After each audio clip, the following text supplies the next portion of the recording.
All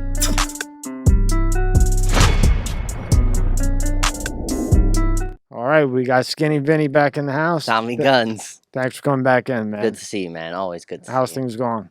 Everything's all right. A little different than last time we spoke, but fuck, shit happens. So we'll recap a little bit. Okay, so where are you originally from? So I was born in Palm Beach.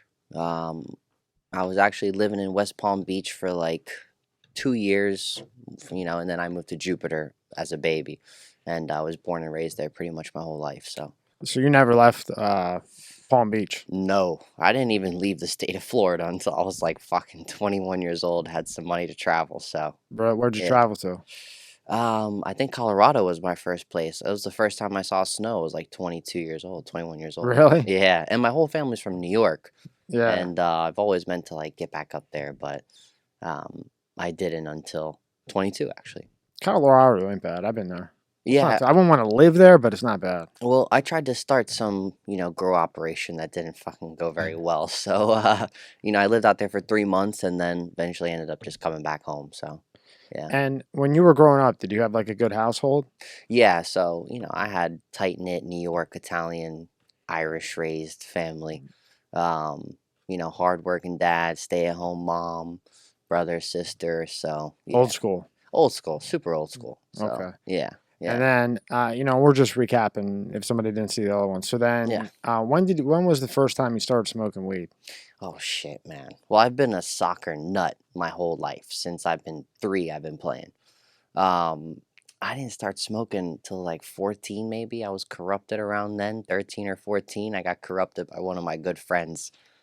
He's like, man, I got some weed, let's smoke. And I just... At 14? 14, yeah. God damn. Yeah, I became obsessed with it ever since then. I mean, I love the whole entire, trade and everything about it, smoking it. There's like a million different looks and kinds and smells. And so I was fascinated since then. I never stopped. So, yeah. Did your parents know you were doing it at 14? So, obviously, we've had the ups and downs, my parents and I, with that. Yeah, because, they didn't want it to affect my soccer career. I had a promising one. I was good. I was really good. And, they found, they had little hints here and there, like finding a cigar in my room, like hidden under one of my shoe boxes or some shit. And, eventually I'd had to lie my way out of all of them. And, my mom started to catch on a little quicker than my dad. So, but. Did your mom tell your dad, did she rat on you? Yeah, of course she did. But. Now, when you started smoking weed, obviously it was like regular weed, like that. What they call it back then? What they call it back then? You could get shake and nugs. Nugs, right? Well, yeah, they had so many different names for it, but really, like what I grew up on was like chronic or like mids. That's those were 2 classifications. Like the super high end was the chronic, and then the shit that you can get from just the streets is like mids. And what's mids? I've heard that, but what is that? It's just weed that's grown outside that's not taken care of. It's not, it's a complicated process, but if the plant starts out weak, it's going to remain weak. If your plant starts out strong and healthy, it's going to remain that way. So it's all about, somebody actually put it to me in very good terms not too long ago. They said, how long does the human live? And I said, I don't know, anywhere from like 60 to 80, let's say. He's like, okay, well, picture plants in days, right? 60 to 80 days, that's their life. If you don't take care of that plant for 1 day or 2 days, that's like you not taking care of yourself for 1 year or 2 years. And I was like, damn, I never really thought of it like that, but it's the way it is. So mids is shit, seeds, fucking, that's... Yeah, I remember back in... It's like mulch, bro. Remember picking the fucking seeds out of... Yeah, bro. Steak? Go ahead, smoke one of those. Like when I was in high school, we were just happy to have anything, That's true, too. And me, too, because my family, we were very tight-knit. But my dad, progressionally started making more and more money, as time went on. Because we lived in a little small neighborhood called Indian Creek. Just very lower middle class, decent Jupiter. Jupiter is a beautiful city, by the way, if anybody didn't know. But there's stuff, there's different sections of people, and you can tell when I go to school and all these kids are like super mommy and daddy money, and I'm just like raised a little differently, so Yeah, you can, And then eventually he started making more and more money, and then we've just elevated from neighborhood to neighborhood. That's like how Jupiter is, you just go right across the street, and the neighborhood is like, $600,000 homes as opposed to like $200,000 homes, right? So, yeah, that was my life. Just going to school, smoking weed, playing soccer. That was it. Do you know where Indian Creek is? Indian Creek is right off of Central in Jupiter. As soon as you get off 95, you're right on Central. I literally moved, I swear to God, from neighborhood to neighborhood. So Indian Creek is right on the left side. Then my dad bought a house in Egret Landing, which is nice. My mom hated it there. We hated it there. Why? Probably because my dad tried to beat up the neighbors and shit because they were like, fuck, my dad's... Fuck is that guy? He's old school town. These guys were, like racing their Ferraris in the streets of, Egret Landing, a little neighborhood in Jupiter, like 4 o'clock in the morning. Yeah. And like they're the only guys in the neighborhood with a Ferrari. Young cats, So my dad had altercations with them, like. I could see him going out there. Can you stop racing the fucking Ferraris in the middle of the night? That's how it was. And they wanted to be tough guys and shit. So, my mom doesn't like confrontation, but my dad doesn't mind it. So, we moved out of there after 2 years. We were kind of on the main road, but, that's why my mom didn't like it. We always used to play in the streets. I mean, I don't really see that now. I think all these kids are like trapped inside video gaming. They're trapped inside this bullshit. Yeah, that wasn't me. Me and my brother had like a PS1 and a Sega Genesis and shit, and we'd play for a little bit, and then I was like, all right, I'm out. Mortal Kombat, remember? Street Fighter? Oh, bro. I would fuck you up in Mortal Kombat. Stop it, bro. Please. With who? I would take the white guy. The white guy? He doesn't even fucking know Mortal Kombat. The white character that Stop it. Okay, what's his name? You don't even know his fucking name. I don't need to know his name. I'm Sub-Zero. I'm fucking crushing. Oh, no, that's what I'm talking about, Sub-Zero. You don't even know what color he is. What color Sub-Zero is? He's fucking light blue and black. That's Sub-Zero since day one. Do you know which one's white? No, he doesn't. Stop it. You're getting off topic over here. The white one, I think you might be going to like Street Fighter or something. I think you're thinking of Thank Ryu. You. No, thinking of Ryu, yeah. Well, him and I could go to Google and type in Mortal Kombat characters. Stop. You're getting fucking slumped game by me. Well, I'm curious to know who I could beat your ass with. Nobody. Okay. Anyway, so you do that. When he pulls it up, we'll go to that. Yeah. Go back to that. So then my dad jumped from that neighborhood to Abacoa. That's where the fucking monster, started forming. Just running around the streets, smoking weed, skateboarding. A lot of my friends surfed. I didn't surf. I was mostly like skateboarding, playing soccer. And smoking a lot of weed until it started to get a little more serious than that. Now, back then, was there like the indica and the fuck is the other one? Sativa, yeah. Sativa. Oh, we didn't go by that. It was just weed. Yeah, I just remember weed. It's just fire weed. Now everybody wants to put a label on everything, a name on everything. Hybrid and this bread and that bread. Bread.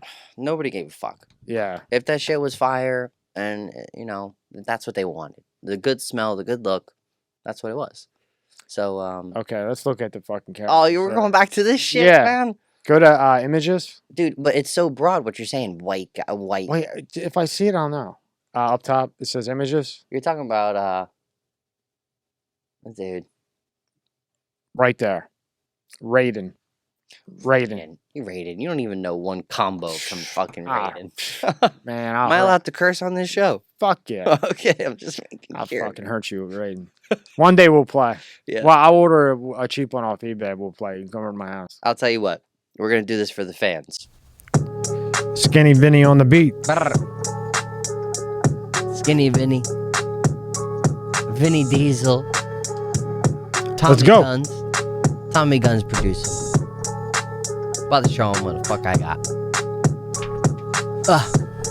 Hey. If I want it, I cop it. Don't blink an eye either. Boss of my city, got John Gotti fever. Take it to the tropics, I could take it to Geneva. Put you in that Maserati, take you out the Kia. Seats all red in Ferrari, so they blushing. You can take a look, girl. Please don't get the touching. Homeboys with me, Italian and Russian. Used to run them packs up the east coast of Flushing. Say, Vinny, you wildin'? You feel kinda Hawaiian? Cause I be on the beach writing this rap, not even trying. I be on another level. Medusa, head on me. Got it? Helicopter on the roof waiting for the pickup. Couple guns in my coupe in case you try to stick up. Same friends for 20 years, proof that I don't switch up. Me and you will play live. Okay. Okay? All right. If you win. All right. Actually, I don't know. You come up with the terms because I'm going to fuck you up anyway. All right. We'll think about it. We'll play it live next time. All right. We'll play it live right on that bitch. Good. All right. Let's see. Okay. So what did your dad do for a living? Where was he working? So my dad was in the kitchen cabinet industry. And that's hard work. Yeah, well, he was a sales rep, but, he had the gift of gab, and he was very good. He built, a company from the ground up and made a decent living for himself. And, hard worker, 24/7. So taught me a lot. He was like a very motivational speaker for me when it came to soccer. I mean, he's the reason I am the ambitious, person that I am, is because of him, everything. I'm like I look like him, I speak like him, I am him. It's pretty crazy. Yeah, but the problem with you is you go halfway. You're Vinny halfway. I'm not. Instead of Skinny Vinny, I'm going to call you Skinny Vinny halfway. You know old Vinny. You don't know new Vinny. Fuck. I've finished everything I do. All right. It takes me some time because I take on a lot of projects at once. That's me. You shouldn't do that. My cousin says the same shit. Well, maybe you should listen to your cousin. That's two. I listen to my cousin on a lot of shit. But, if you listen to everybody... You still got to do it. You don't have an opinion for yourself. Yeah, you got to do it your own way. It's called a vision because it's your vision. Only you can see it, right? Mm-hmm. And do I take on a lot of projects? Yeah, but, I mean... People trust me with a lot of projects. They eventually, I guess, get done, right? They get done. Eventually. But when they do get done, it's fucking magical. Okay, so now, when was the first time you smoked oil? Oh, the oil game came way later. Because you were on the regular weed at 14. Yeah. And then, so we were smoking weed, and then eventually I started selling the weed. Right. Because I saw the market. I saw, how many people were buying it. I knew that I was friends with, some bigger guys that were actually, could give me an opportunity. So I started selling it. And actually, I was just selling it to, make a little money, but smoke for free. Because, that's, I just wanted to do it, I guess. I can't really say it any other way. I just wanted to. I just wanted to make the money. I wanted to be rich since that young, as crazy as it sounds. I literally used to go on the computer and look at crazy jewelry and cars and all kinds of shit at 15. So, I mean, I had my first Mercedes at 18. I bought it from my dad. So, I've just had a passion for it. Well, there's a guy named Dan Pena. I couldn't remember his name the other day. Familiar. Yeah, they call him the $1 billion man. That's his name, Dan Pena. He has a castle. And when he was building his career, he had no money. You know what I mean? He grew up poor. They came over on the boat and everything like that. And he would go to the Rolls Royce dealer with no money, like every 2 weeks, and act like he was going to buy a car. And then he would go to like the Bentley dealer and then the Ferrari to keep the motivation, like, I'm going to get that. Like, he'd literally walk in. Yeah. And then, eventually he has everything. He has a fucking castle, for Christ's sake, in Ireland or wherever the hell it is, like a castle. And now what he does is, he'll take... he calls them 10 trainees, and he'll like teach you how to do business, but like he gets in your ass. Fuck you, yeah. You dirty fuck, your mom fucked you, your mom's a piece of shit, like breaks you down and then builds you back up and then checks on you like every other day for a year. You know what I mean? I don't really believe in that level. I don't believe in that. I don't believe in it either. I think it's all bullshit. One guy I can't fucking stand. What is I forget his name. Tony Robbins. Oh. He's annoying as fuck. I mean, look, I respect everything he's ever done, but, and he's said some motivational shit from what I've seen, which is good, but the more positive that goes around, the more positive that comes back. You know what I mean? That's what I believe. I believe, if you think it into existence, it will come. I mean, I used to say it to my brother when we were playing Need for Speed on the fucking Sega Genesis, like, I will be driving these cars one day. And, most big brothers are probably like, you're a fucking idiot, Vinny, but not my brother. My brother was like, I know you will. And, I didn't own them at 20 years old, but guess what? I mean, I was fucking driving any car that I wanted any given time. Right. I'd switch them out and, pay the cash and just go. So, leasing them for the month privately and whatever I wanted. That was that. I mean, and you know what? It took me going away to jail to actually realize all this shit. So when do you first start when are you introduced to oil, to the marijuana oil? So the oil was, 6-7 years later, from 14, right? 14, I met, me and my buddy Jake. We were playing soccer since 11 years old. And he was a very quiet guy, very driven, ambitious guy. I learned a lot of my business motives from him. And, one day he saw me just like getting weed from him and giving it to other people and taking a little nug out for myself and saying, hey, this is what it costs for me to get you the shit. Have a nice day. And he was just like, well, why don't I just start giving you some weed?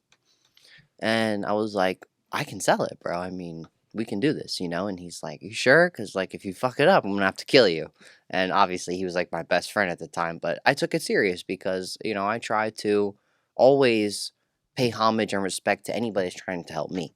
Right. So he gave me my first 2 ounces of weed. And it just kept building from there. He was my partner from day one to the last day. And then what, you took that 2 ounces of weed and turned it into the oil? No. Oil comes when Well, that's what I'm talking about. When was the first time you were introduced to the oil? So that was I want to say 20 years old. I was introduced by some Colorado kids. Mm-hmm. They came with this pile of gold-looking, fucking crack-looking shit. And I was like, what is this? And he's like, this is the future. This was 2000 and I want to say 12. Right? 20 years old. Yeah. I graduated high school 2010. I was 18. Yeah, 2012. So they're like, this is the future, right? And these boys not only were growing the best weed I've ever seen, Lemon G, 13, Sweet Tooth, like crazy strains. They were making oil out of it. So it was so easy for me to market this to other people because it was so good already. And you can ask anybody from my neighborhood, anybody from the county. They still haven't seen oil as good as those days that I had it back then. So it was definitely a game-changing experience as far as introducing it. So they started selling it to me for a very high price, like $50 a gram. Yeah, and I was selling it for $80 a gram. And then it came to the point where they couldn't supply me with enough because I used to have like guerrilla marketing tactics. I used to have a backpack with a little bong and a little dabber thing because that's what it used to come with. And I used to go around giving free samples to everybody. And I knew their reaction. Obviously, what they're going to say, like, what is this? Like, they've never seen it, right? This is BHO for all my weed smokers out there. This is butane hash oil. This is like where it originated from. And so everyone was scared to smoke it, but then when they did, they never wanted anything else but that. Now, were you selling oil or like the hash? Straight oil. Straight oil. The hash that's ancient shit. That's like, Isn't that like the hard shit? Yeah, there's a whole bunch of ways to make that, bubble hash, whatever. But this was like the future of hash oil. This was like the future of hash, right? Turning it into concentrated oil so that people could smoke it. And the first vape pen actually that I've ever seen, my buddy gave it to me. It was called a Trippy Stick. And I believe Juicy J was behind promoting that. He was like one of the first. I think I remember hearing that. Yeah. So we were selling Trippy Sticks with the pen, already loaded with oil, right? Yeah. So we had the whole marketing thing down. We would unscrew the pen and then put the oil in there and then screw it back in and sell it or just sell the Trippy Stick. And they weren't the best of. I mean, they were for the time. They were really good pens, but that was okay. So you start smoking it then. Started getting it from a guy in Colorado. So while you start smoking it, then you start getting like bulk. I actually didn't smoke it that much. Oh, you didn't smoke it that much. At that time I smoked it a little bit, but I knew that shit was too powerful for me. I mean, one time I smoked it and I was like, almost called the ambulance on myself. And my buddy's like, "Hey, calm down," right? And then literally me and a couple of buddies used to like make a joke, like make bets, like if he's gonna fall over when he takes a hit of this shit. And, some people would react a little better or some people would really try and hide it in, when they're coughing their lungs out from one rip of this shit and they're like toasted for hours. So, I started just getting it from them, selling it, and I realized they couldn't do anything for me anymore. I tried to tell them, look, I need a cheaper price and I need more. If you can't supply it for me, I need to go elsewhere.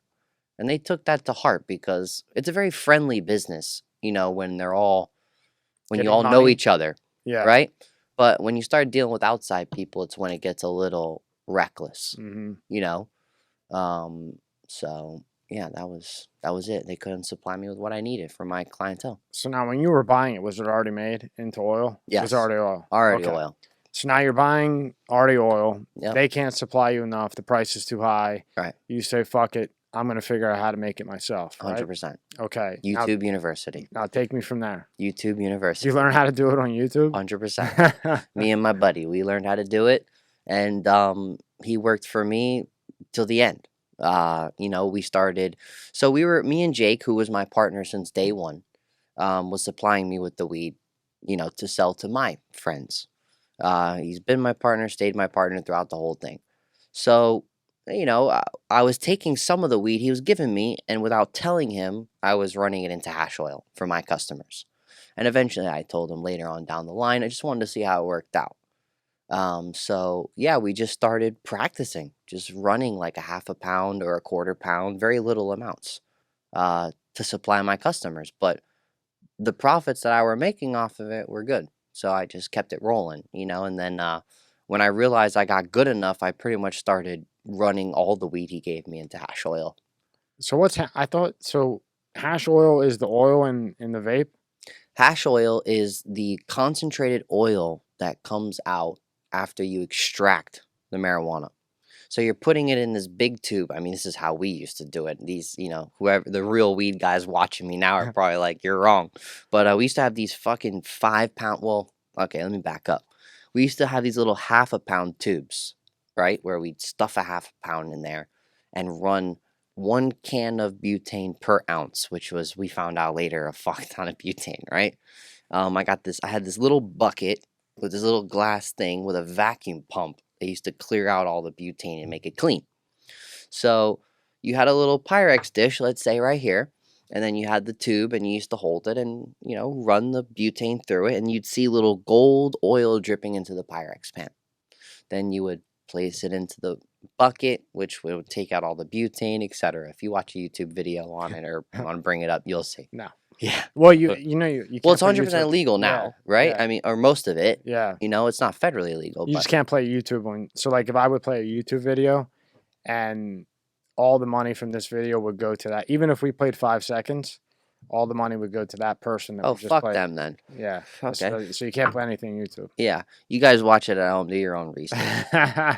Anyway, so yeah. Then we elevated, obviously, and we got bigger. We got bigger equipment. We got bigger vacuum ovens, and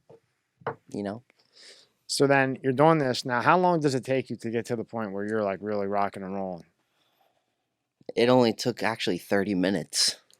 Really? Yeah, it took 1 day. It took 30 minutes of a different level of thinking. So I was I would say, about to turn 21 years old, and we were running hash oil, and we used to keep, after the weed was done, right? We used to put it aside into this box. And the box, we used to put it in the sun for whatever reason. This was an accident. It was outside because butane can blow up your whole fucking house. If people want to, go ahead, YouTube I some can see videos. you blowing up your fucking house. Go ahead, yeah, YouTube some videos about people, blowing up their house from this shit. It happens all the time, Colorado, whatever. So, and it's a very flammable substance. Yeah.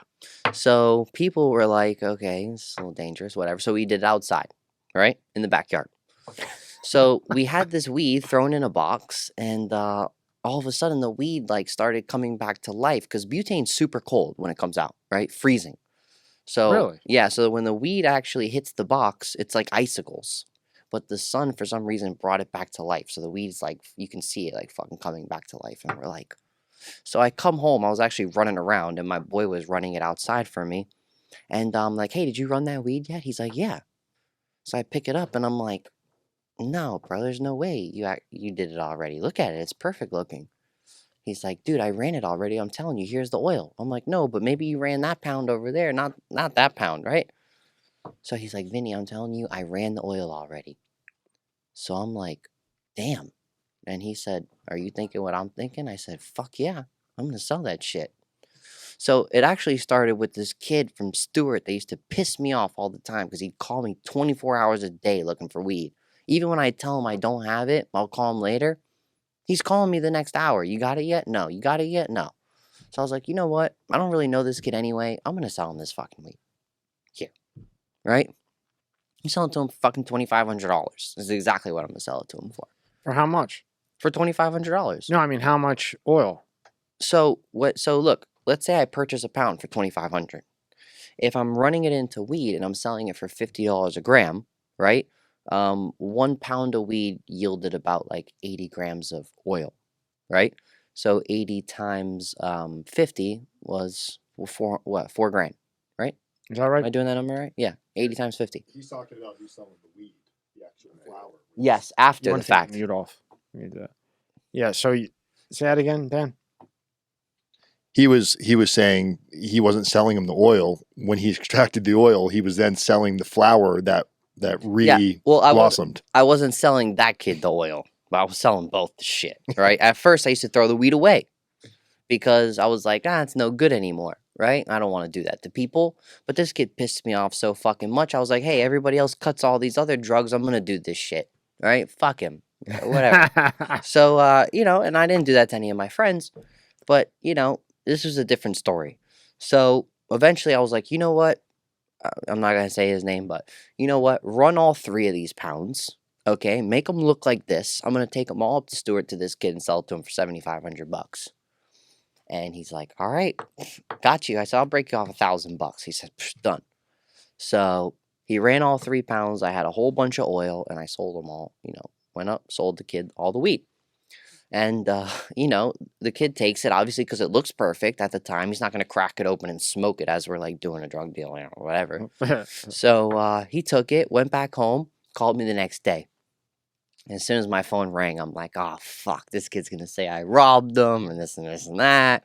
He literally calls me. He's like, hey, he was very short, which I knew. So I had to get the squad behind me to come to the next deal, right? So we pull up to the Duffy's where we always used to pull up. He's like, I need 3 more. So I said, okay, this time I gave him 3 real ones, right? Because I good shit. Yeah, good shit. I didn't know, right? Yeah. So he comes and he's like, you got the same shit as last time? And I said, yeah, same shit.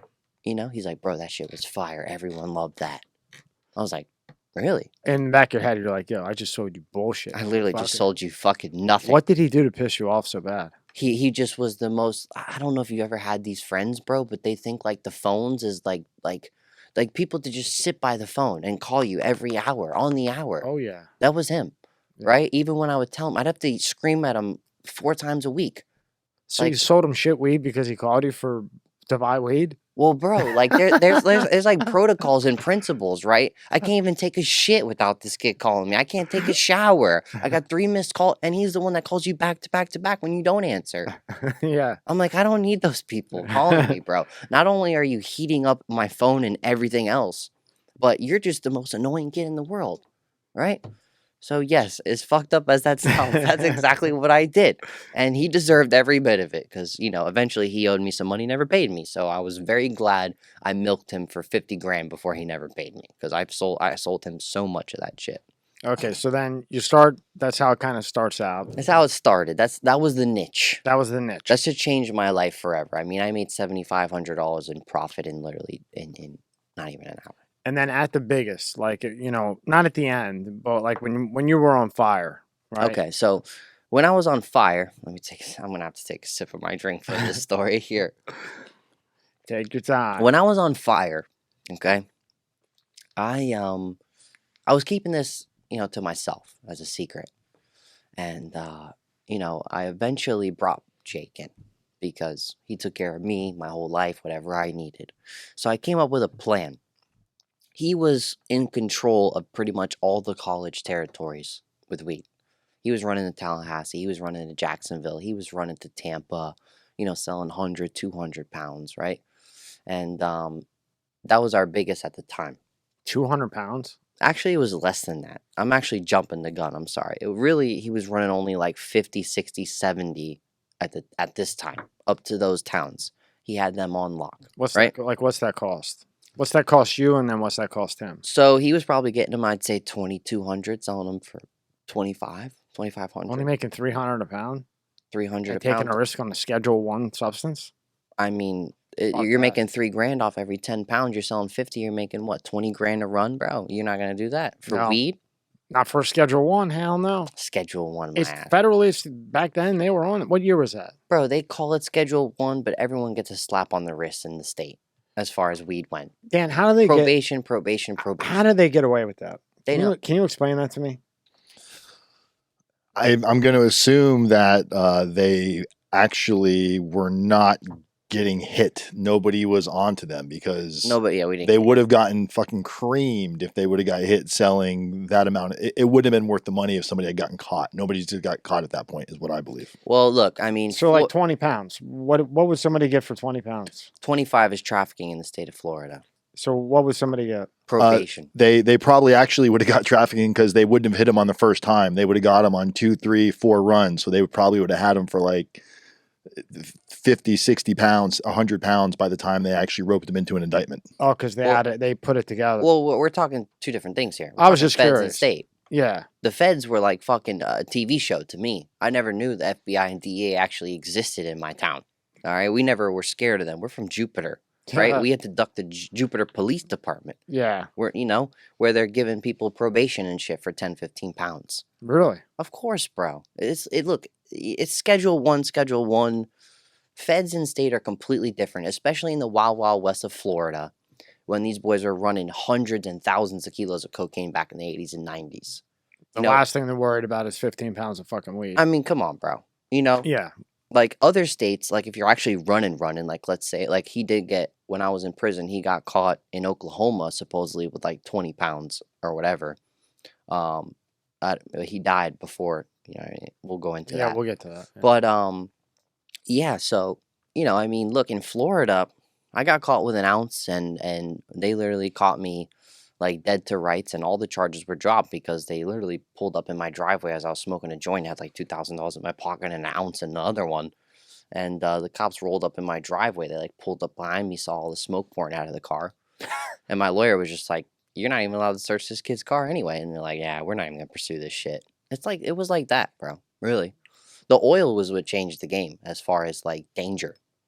Yeah, you say that you were the one who changed the game with the oil.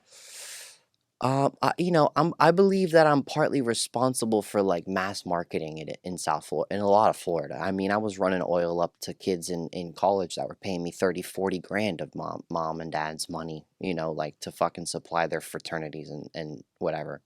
Yeah. It got to that point, where kids couldn't get enough of this shit. So, and how much were you selling a gram of the oil for? At wholesale, I began selling it for like 30 to 35. And then when you would sell to a client? Which I stopped doing. But, they were selling it for 50, 60, 70 a gram to their young, that's cheaper than the weed stores. You go in there now, a gram of like indica is $90. Yeah. So yeah, but I had so much. You were just trying to get rid of it, right? Yeah. So I'll tell you how I kind of leveled up. So I brought Jake into the equation. And that's your partner? That was my best friend, partner. Okay. Brought him into the equation, and I was like, "Hey, look, I have the master plan, bro." And he's like, "What's that?" And I was like, "Listen, if you're getting 30 pounds, give me 10 of them. Let me show you what I can do."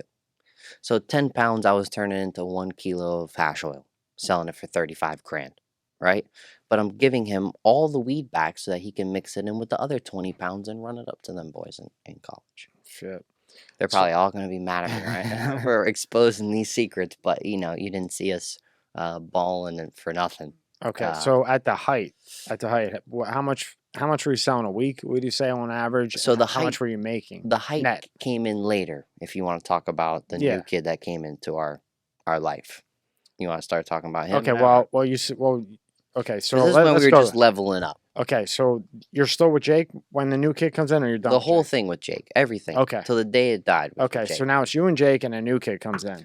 Our new connect comes into play. Okay, tell me about that. So at first we were just getting, let's say, 70 pounds of indoor, 80 pounds of indoor. Our whole thing changed when this kid got out of jail, this Russian cat. He decided that, he didn't really have many people, I guess. I don't know what happened to him, but he was introduced to Jake by another friend. And Jake gave him 2 or 3 pounds on the front to get him, self on his feet.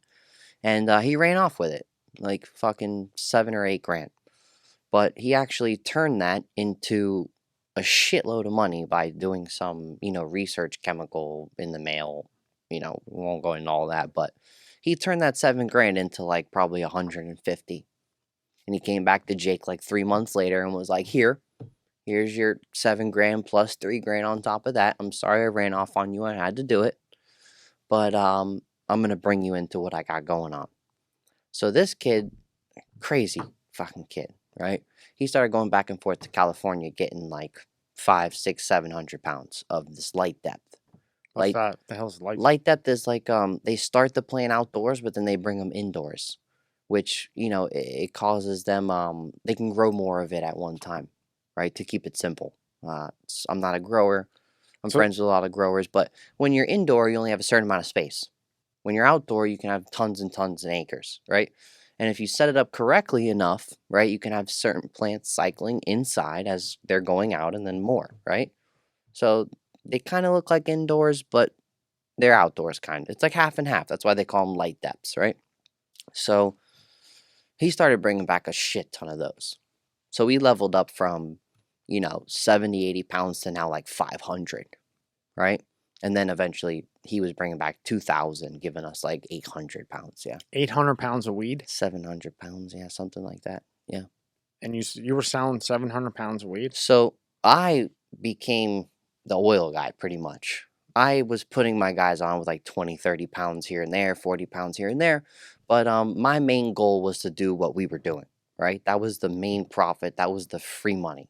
That was how we were getting rich. So eventually, he would give me like 200 pounds and I would run about 50 or 60 of them and make like 6 kilos like every 2 weeks, right?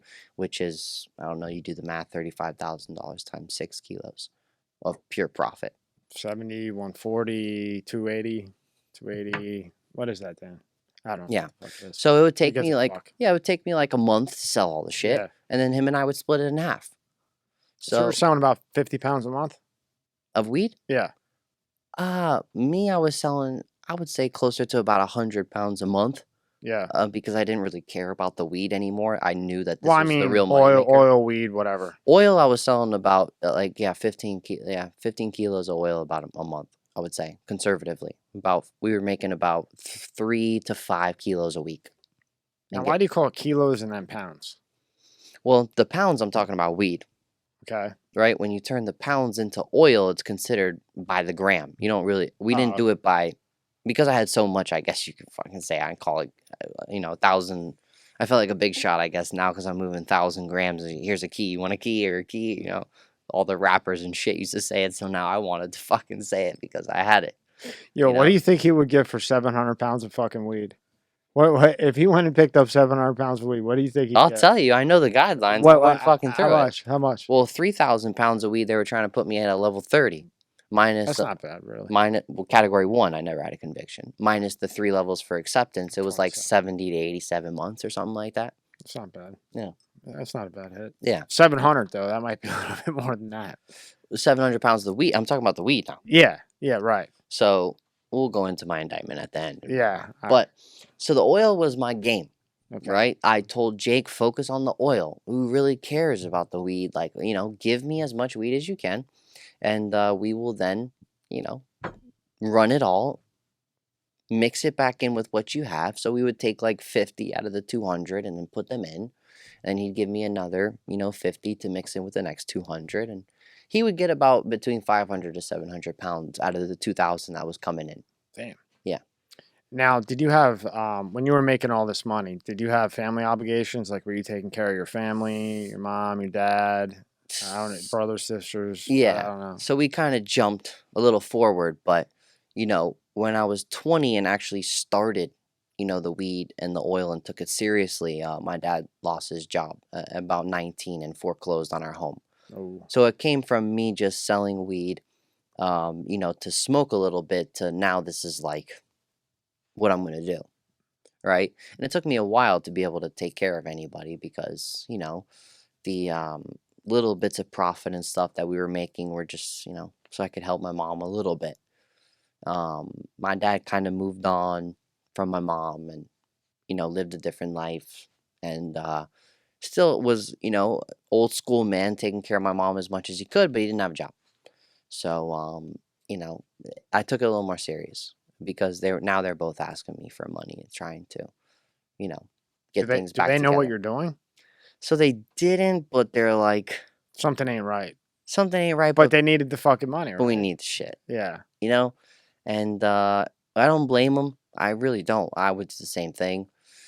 So, that's how it got a little more serious for me mentally. That's what turned me into okay, I'm just going to take this whole thing over by any means necessary. That's what it really was. And the niche that I created with this kid just helped me level up, making 30, 40 grand a week in my pocket, Now, what do you think separated you from everybody else? Well, for one, the niche, I don't think anybody really was, and the connect. I mean, considering that Jake got more weed than anybody I've ever seen. And he trusted me with more than anybody I've ever seen, right? I mean, my tabs with him at one point in time were like $600,000, what I owed him, And a lot of it was profit, but a lot of it was for weed, on the street for my guys. So, we ran a $1 million operation at a young age, and nobody really knew what to do with the money and shit. The Russian kid was definitely smarter than us. He was older. Jake was smarter than me. He was older and a little more disciplined. I was just a nut job, pretty much. Like, that was me. I feel like I came up with the plan. I'm the reason that we're getting rich, and like we're just gonna keep getting rich. And we went from making like $400 off a pound to making $2,500 off a pound. That's game-changing money, especially when you're getting hundreds of them. So, and you're in your early 20s at the time too. 21, yeah, 21, yeah, and this lasted until I was 23. Consistently, yeah. So then take me from there to the time that everything went bad. Well, that's like, it got crazy with the money. So just like, and it's not really a lot of money, but to a 21-year-old kid, it was a good chunk of change, right? For 30 grand a week, conservatively saying. I would just go to Miami. Jupiter's a very small town, and I wanted to break free, right? I didn't travel much. Like, my dad and my mom would take me on soccer tournaments. I played pretty high level of soccer my whole life. I set a lot of records at my high school. I continued to try and play travel soccer. I played Olympic development program, and then I eventually tried to try out for the U20 men's national team. I got cut. I got cut in the second round. I had 103 fever, and I just couldn't perform. It's the opportunity of a lifetime. I literally tell my girlfriend all the time right now, like, that would have changed my life making that team. If we didn't have bad luck, we'd have no luck. It's true, bro. So it's like, that would have changed my life, definitely. And then I went on to play college soccer, and yeah, I don't know. It changed. Everything changed from them. I dropped out of college and took this shit super seriously. But I mean, to answer your question, when did it get super serious, you said? Super serious, and then you get popped. Yeah, so when I dropped out of college, I knew I didn't need my teacher anymore to teach me how to make money. And we're stuck in this town, Jupiter. I'm like, I need to explore, get the fuck out of here. Like, everything I've ever done is here. Jupiter, Jupiter, Jupiter. So, I actually called this guy one day. I was looking on Craigslist. I didn't even have a fucking debit card or a bank account at the time, just stacks of cash. And I saw this guy on Craigslist. He's like, cash, accepted for limousines. So I called all my buddies, all my girlfriends, whatever, and we were like, hey, I'm getting this fucking limo. We're going down to Miami to go, whatever, eat dinner and do this shit. So I got this limo. I met this guy named Gino, and he lived literally right down the street, which was crazy. It said Miami Rentals, but he's like, I live in Jupiter. I'm like, oh, fuck, I live in Jupiter. He's like, yeah, the limo's down there, but it's coming back to my house. And literally, I remember I was like, damn, I used to see this guy's limo fucking parked down the street all the time. So I got cool with him. And, he'd have a driver take us down there. We'd go to the Miami Meat Market, and we'd go to, Club Live and whatever, and we'd go crazy down there. So one day, we took the limo maybe about 2 or 3 times. And then one day, this dude, Gino, man, he was a fucking crazy Italian nut too. But he introduced me to another even crazier Italian Russian guy. He's like, hey, my partner's getting out of jail, and he wants to meet you. So I was like, okay. So we go down there, and I pull up down there in Miami, and he pulls up to the hotel we were staying at. We were staying at the W at the time, South Beach. And he pulls up, and he's like, hey, you're Vinny? I heard a lot about you, man, blah, blah, blah. Thanks for keeping my business afloat. This guy just got out of jail, I guess, right? So he's like, thanks for keeping my business afloat, man. You and you're welcome whenever to take any of the limos. But if you want to drive some heavy shit, I got heavy shit. And I was like, well, I don't even know what this guy fucking means by that. What does that mean? And he's like, I got Lamborghinis, Bentleys, Ferraris, Porsches. I'm 21. I'm obsessed with cars. I was like, all right, yeah, fucking show me where they're at.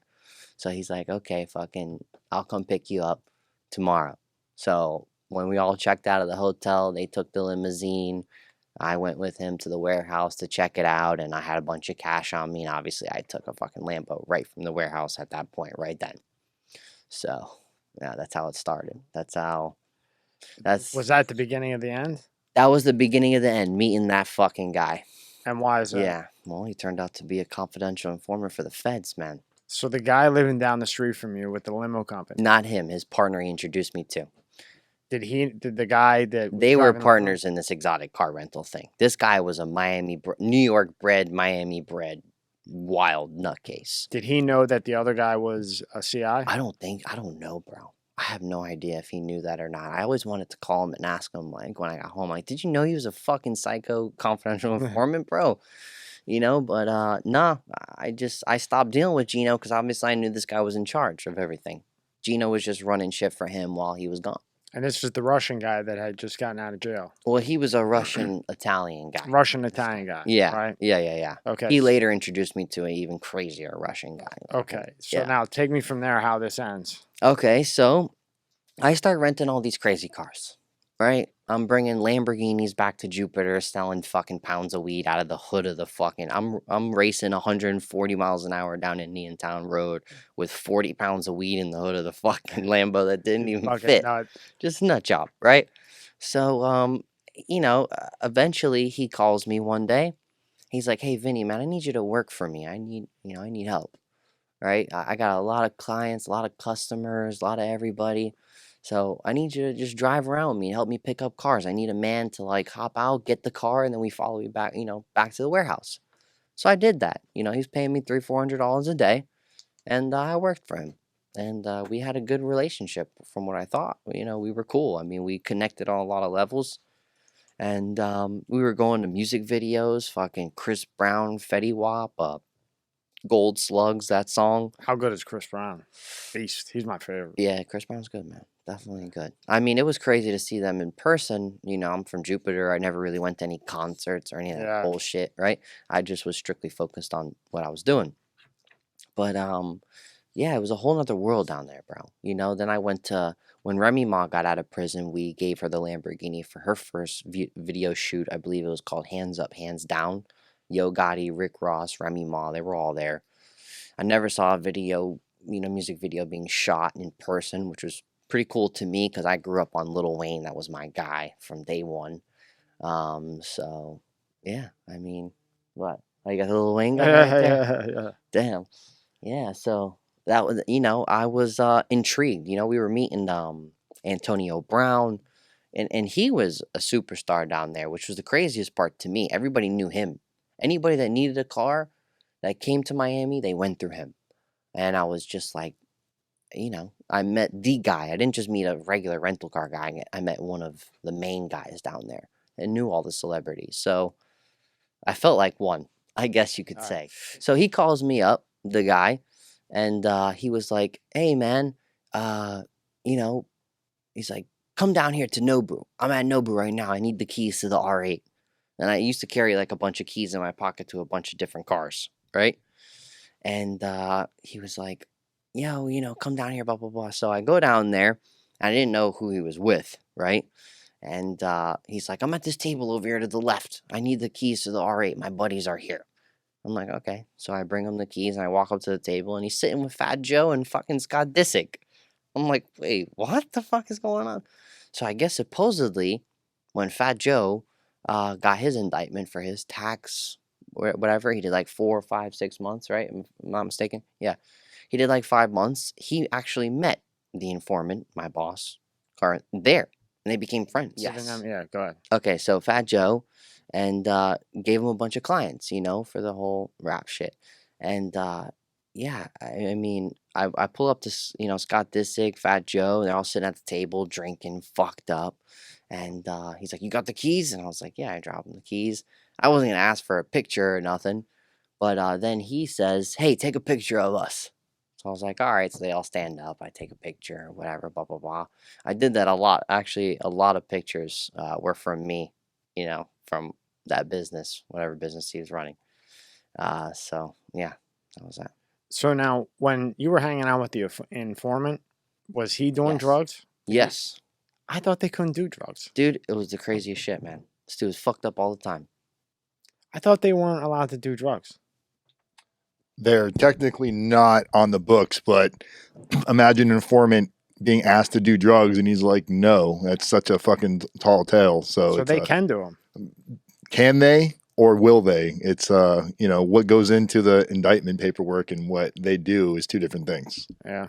So, I mean, look, this guy, he didn't just he wasn't in that situation to where do these drugs or whatever. No, he was like, let's go get some fucking coke and shit. And I'm like, fuck. Okay, Yeah. Whatever. I didn't do coke at that time. I was all weed. Yeah. Always. I think maybe I've done it with him once or twice, just trying to fit in. I was just trying to fit in. I mean, I'm from a little small town in Jupiter. Yeah, I'm making a ton of money, which he sees, right? He knows I'm not just some regular kid. I can spend whatever money on whatever car that I wanted. So as far as me working for him, he just started giving me the cars for the month. Little did I know he was tracking my every move. They were wired. All of them were wired, man. And you had told me before that every exotic car that you rent is wired. Well, they're definitely GPS and everything else for their safety. But, in situations like this, I mean, these cars were wired audio, video type shit. Video too? Audio and video, man. Wow. Crazy. And I didn't know. I was just ignorant and oblivious to this. I had no idea. So I couldn't believe when everything was said and done that, they knew everywhere I was going. They knew everything I was saying. They saw everything. It was just nuts, man. Now, do you think that those cars were wired just because, there was a CI around you and there was already an investigation going on? In other words, do you think that this was a separate situation from other situations? I'm going to put it like this. In your opinion, because you've been through this. Yeah. Right? So I'm going to put it like this, right? I believe they keep those cars wired and surveilled because they know what kind of clientele they're getting. They know that real businessmen, probably rent the car for a couple days if they're in town and then they're out. Or you got the couples that are doing the little Miami thing with the cars, whatever. But you got the guys that are constantly coming down there, spending $1,000 a fucking day, which eventually my price was discounted because I spent so much fucking money. Yeah. But, you got the same guys spending cash with no, they just keep eyes on them, bro, which is the craziest shit. That's the best business to do it. Think about it. I mean, most of the rappers and everybody, they're rapping about this lifestyle. South Beach, Miami, Club Live, Lambos, Ferraris, whatever. So if you're a street guy trying to be that, what better place to put it than these cars? So would you say what percent would you say of the exotic car rentals around, the Palm Beach area are probably wired up, in your opinion, being that you've been through the whole bullshit? In the Palm Beach area, I would say very little. But I mean, where the fuck are you going to rent a Lamborghini in Palm Beach? I know actually a couple people. Shout out to Forza Exotic. But there's not that many. Okay, in Miami, how many? What percentage would you say? Miami is the biggest capital for doing this shit, and I would have to say like, I don't know, man. It's a tough call, but I would say at least 75% of these boys have like serious equipment and knowing where their cars are, but just at the same time, knowing possibly if something were to go wrong, they can help out law enforcement or whatnot. Because crazy shit goes on in these cars. I mean, one time, we had a Beamer 750. The big one. That we had to, repossess from somebody because they disappeared. And I literally, middle of the night shit, bro, had to run on this guy's lawn in the middle of Pahokee, middle of the fucking, and steal this car and with a spare key. And we bring it back, and I didn't think anything of it. But he called me the next day. He's like, hey, man, I had to turn that Beamer over to homicide. I was like, what the fuck? Homicide? He's like, yeah, they found a whole bunch of, like, maggots and shit and, like, fucking dead body smell, whatever. I was driving this car. With a dead body in it? No, there's no dead body, but whoever, that's what they thought or whatever. I didn't smell anything, right? And I know that stench is, like, pungent, so... maybe he, like, lied to me or whatever, but, like, he told me, he's like, yeah, I turned it over to homicide, whatever. So, I'm like, all right, bro, it's a little fucking weird, right? But kids did crazy shit like this all the time. We actually, I rented out a Lamborghini to this kid, and, he came and followed me, the informant, came and followed me to make sure I was good.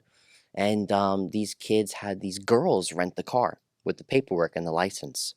So we knew something was up, right? It was just weird vibes. So I followed the girls to make sure everything was good. Just as I suspected, the girls pulled over to the side and these two kids hopped in and started driving the Lambo.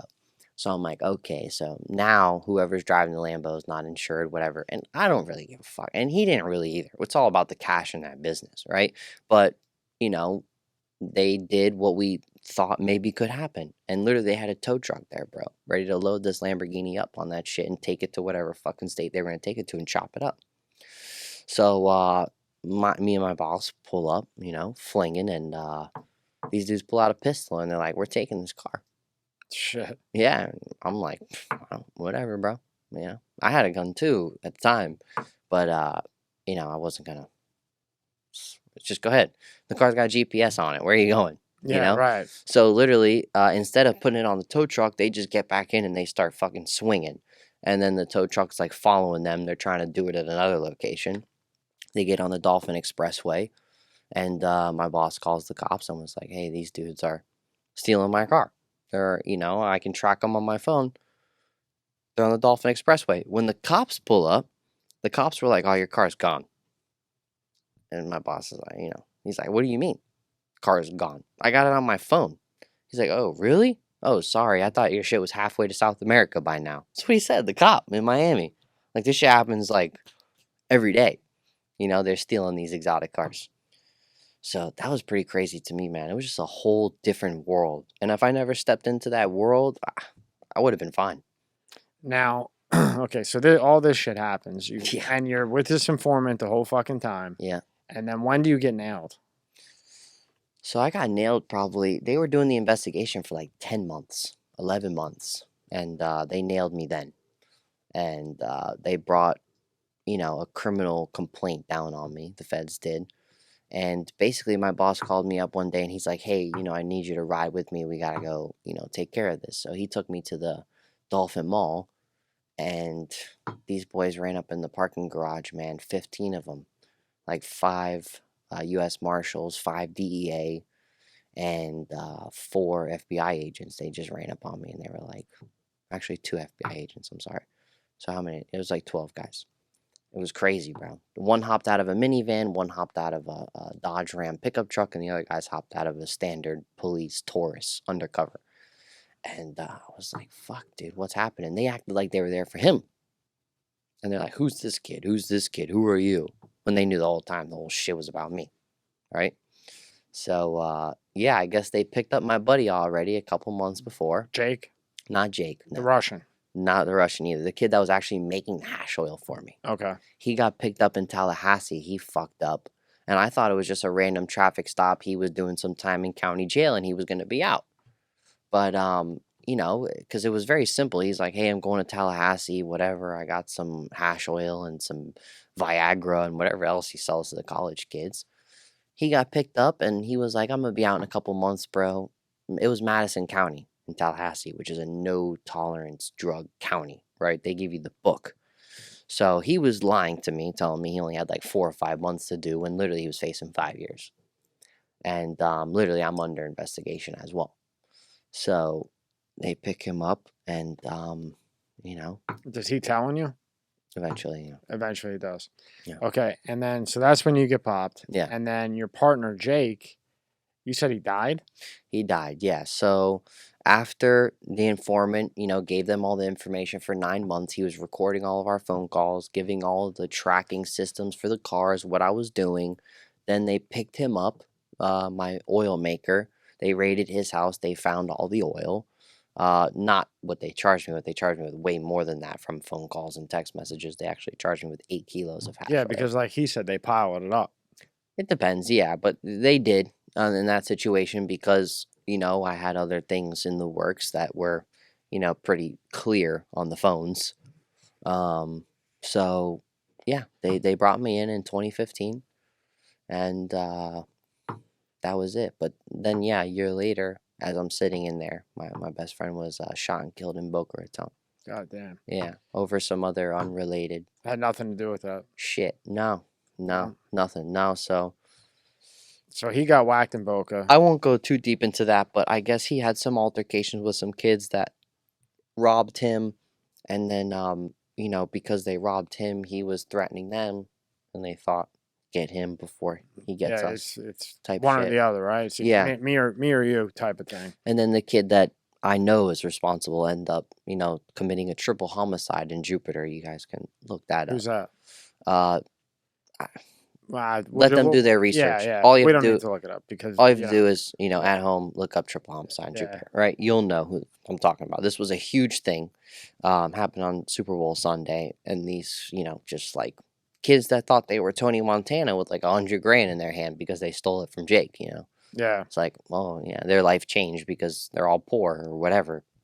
So now they think they can just get rid of people, or I don't know what they thought, but. So now, aside from that, now you're hit, and I might have went too far because you had you were part of a clothing company called Lost Key with a Russian guy, right? Well, no, Jake started Lost Key. Okay, Jake started. That was his idea. Okay. That was when we were kids. He started Lost Key. And when the Russian kid came into play, right, when he got out, he wanted to be a part of something, you know, and we had a movement already in Jupiter. We were just selling pounds of weed and then giving people T-shirts and whatnot, whatever. And, you know, I don't want to go too deep. I guess Lost Key's pretty much over, so. Well, you had said that when I was researching you, the company was opened, and then he gets out of jail, blah, blah, blah. He gets involved. He wanted a piece. He wanted a piece of Lost Key. He wanted to, you know, be partners with Jake and another buddy of mine. And, you know, all three of them together were going to take this thing to the moon. So we started it as a skater, surfer, clothing, you know, line. Because that's all we sold weed to. We sold weed to the highest end of clientele. We sold weed to people that had money. I mean, we sold, you know. So, you know, eventually it turned for the worst when this kid just took it to a whole, like, gangster level. And I wouldn't say for the worst, I mean, you know, but it went a whole different route, the energy-wise. Lost Key turned straight gangster. So it went from, like, surfboard, skater, to street stuff. To a record label after that. Labels, right. Which blew up huge in West Palm Beach. And you had said he ended up taking 33% of the company, the money, right? Yeah, he bought in, you know. Yeah. I mean, it was fair. Everyone was making money. We were all making money. It didn't really matter. But just the message, which is different with Lost Key. It turned into a record label, you know, and a bunch of good guys that jumped on the record label. I've actually done a lot of business with them in the past, threw a party for them at Club Roxy's and whatnot, but which they had nothing to do with what was going on with us, you know what I mean? But yeah, he started a record label, and it turned, you know, very Successful? It was locally. It was locally right? Successful. Yeah. You know what I mean? But, And then what happened with the Russian boss that you ran into? So... Or not boss. It's more than likely that he was involved in the Russian mob. Well, we can't really confirm that. I mean, he was Russian. He was, powerful in his aspect and whatnot, and it seemed like he'd get funding from, wherever, whenever, right? But, yeah, actually, like 2 years ago, this was only 2 years ago, he got gunned down right outside his house, bro, right? He had a whole bunch of cars, G-Wagon, Bent, S650, Maybach, all this shit. He got gunned down right in the G-Wagon, bro. They shot up the whole thing. Holy fuck. 20, 30 rounds of AK or whatever. And what were you doing with him? Nothing when I got home. Nothing. Oh, this is just the guy that you know that this happened? Yeah, him and I did business before I left, but once I left, I was a ghost, and when I got home, Jake was already gone, so I didn't really have plans to get back in the weed business, obviously, and, he was just doing his thing, like, with the record label and whatnot, and, taking it off, and I was just watching from afar. Instagram and all that shit, and just proud of him for whatever happened.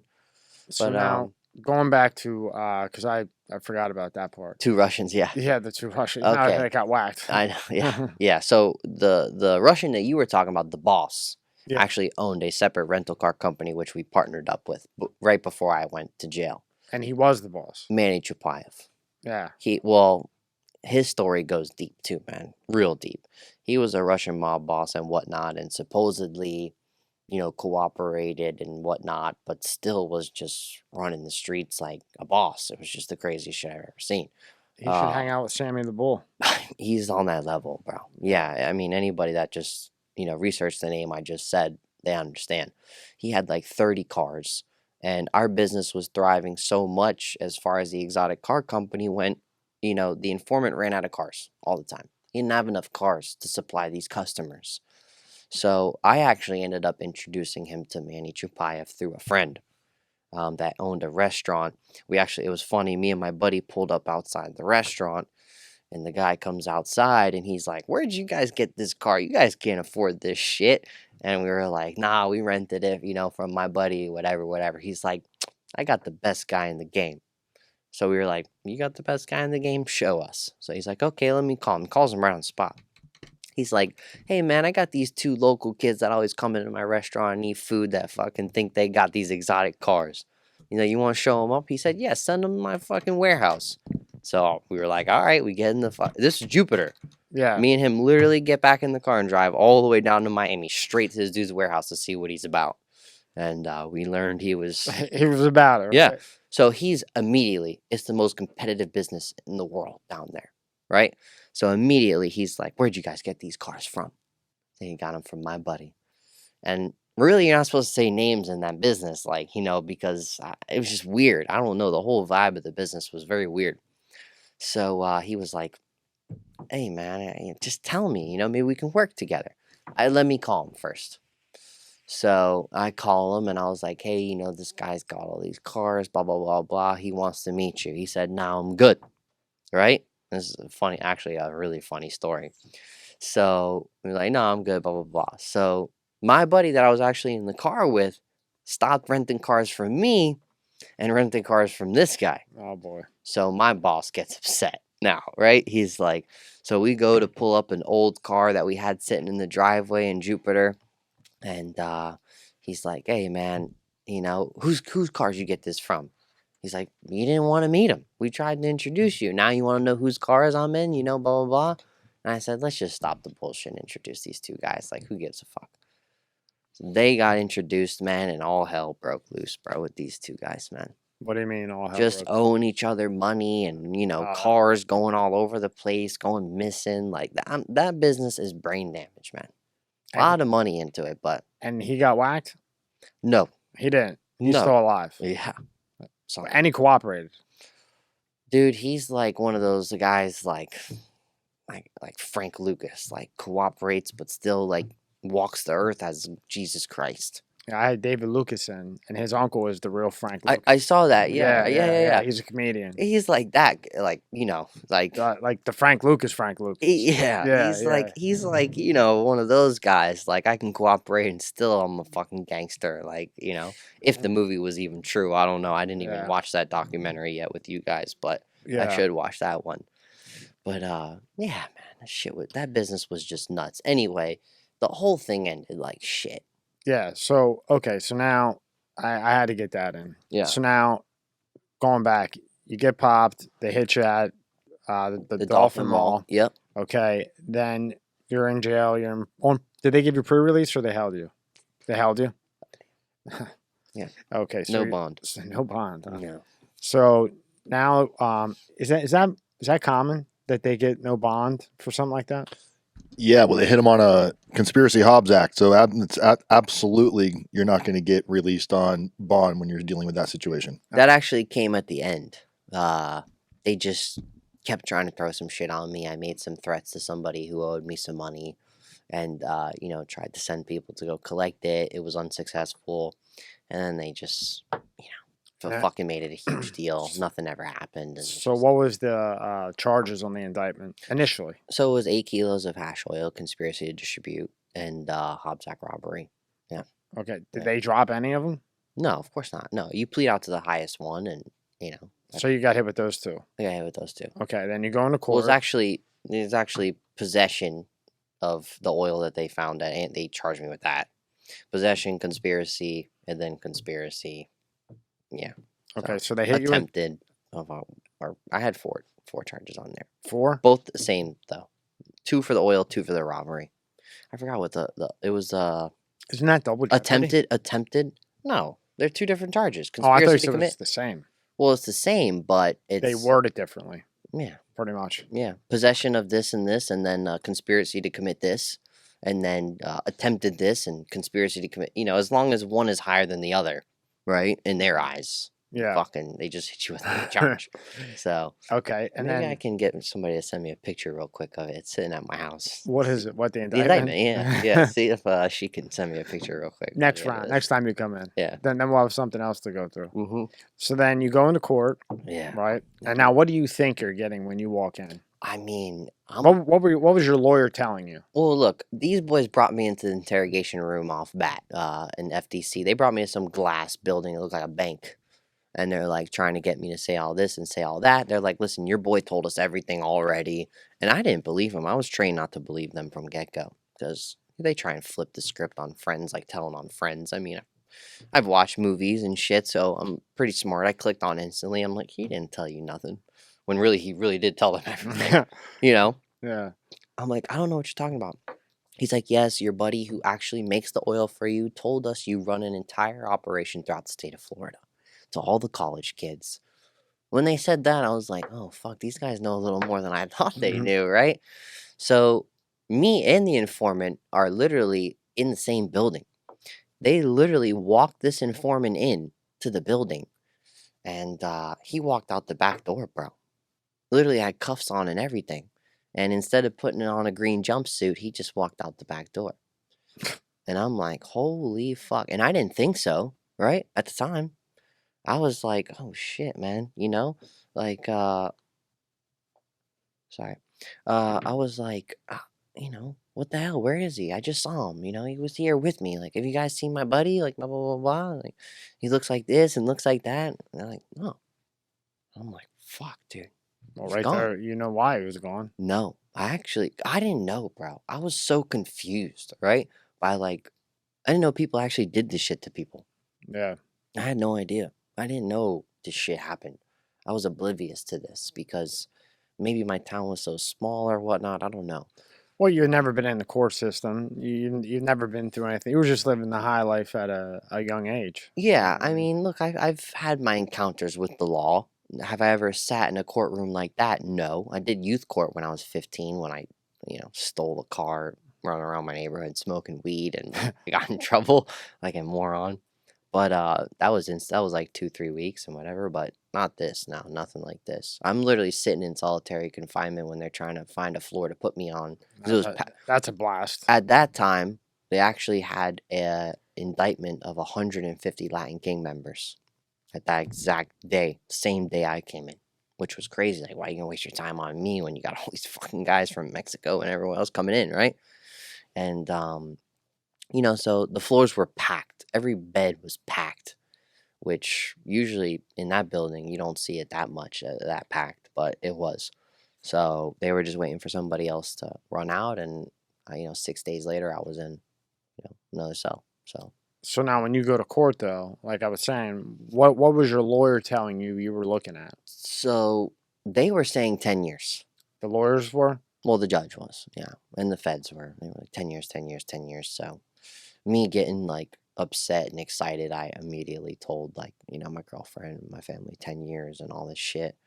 But they were like, they compared it to 3,000 pounds of weed, right? The concentration level, the percentage level of oil adds up to 3,300 pounds of weed, which is a level 30. That's how they calculate that? Yeah, in the beginning, yeah. Until like my lawyer, which paid a lot of money for, was like, no, 8 to 14 kilos of hash oil is on the guideline at level 27.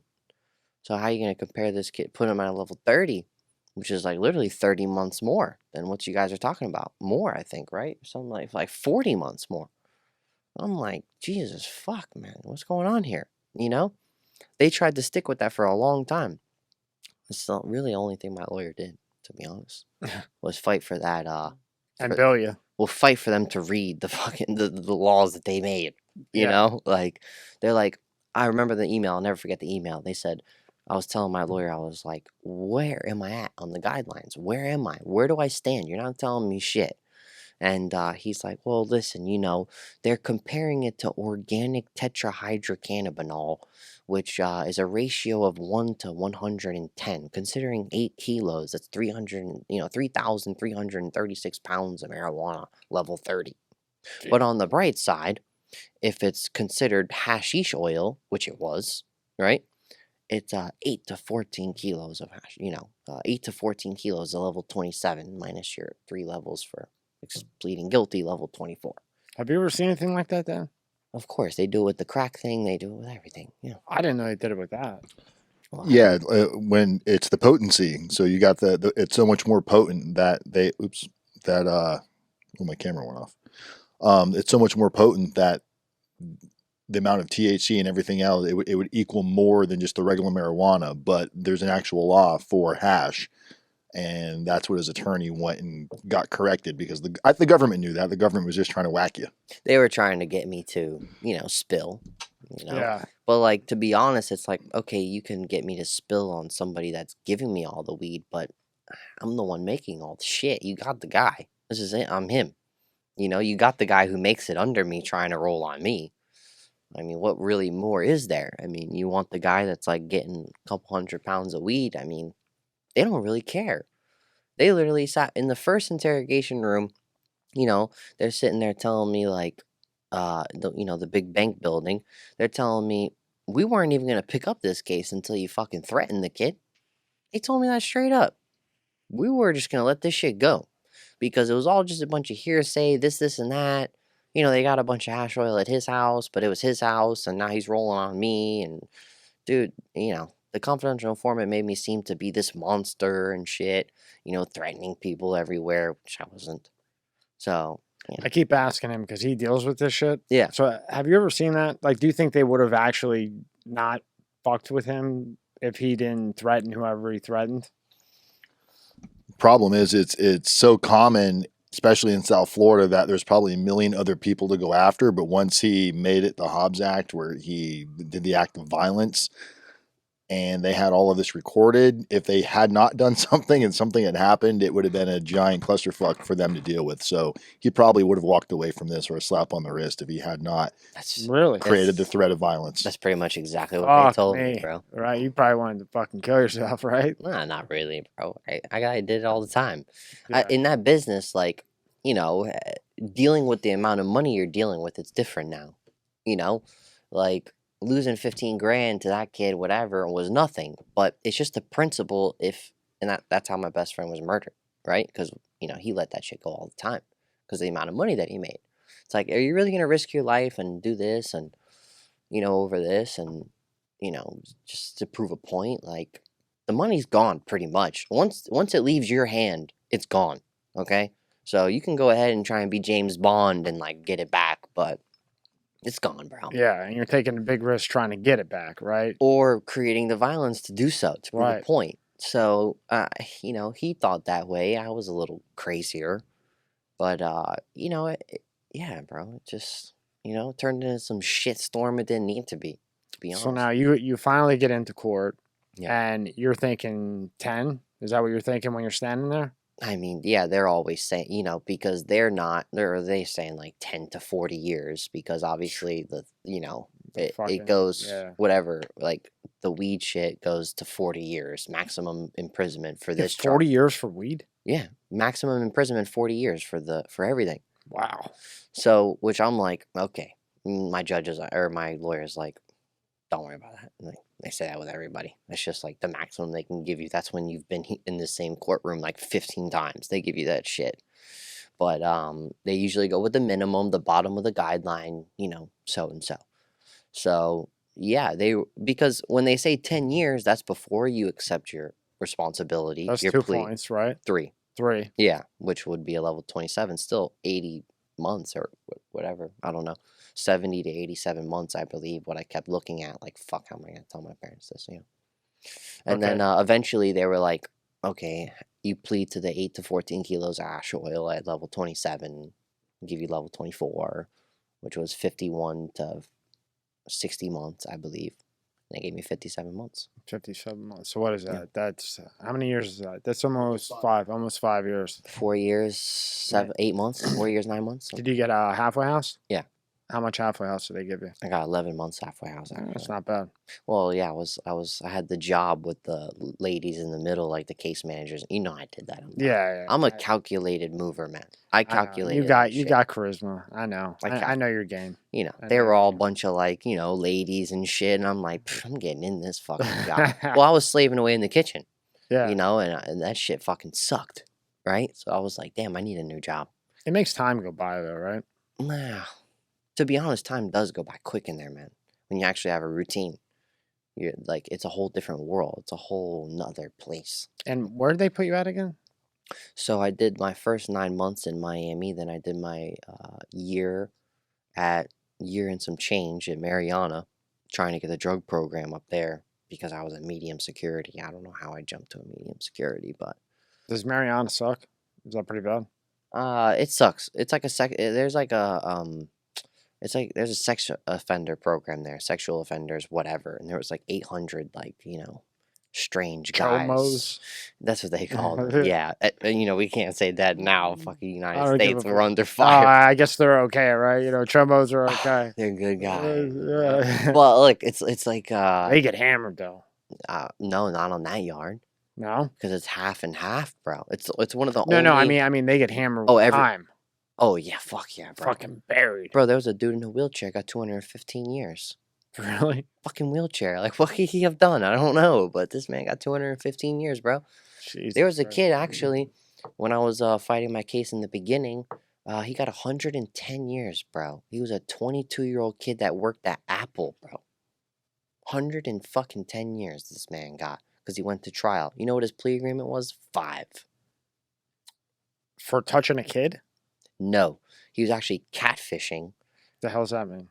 Like so maybe he was on the homosexual side a little bit. I'm not sure. It's like How to Catch a Predator. Well, no, he was different, right? He would catfish. He would actually pretend to be a girl, and get photos, of the guys, and then extort them.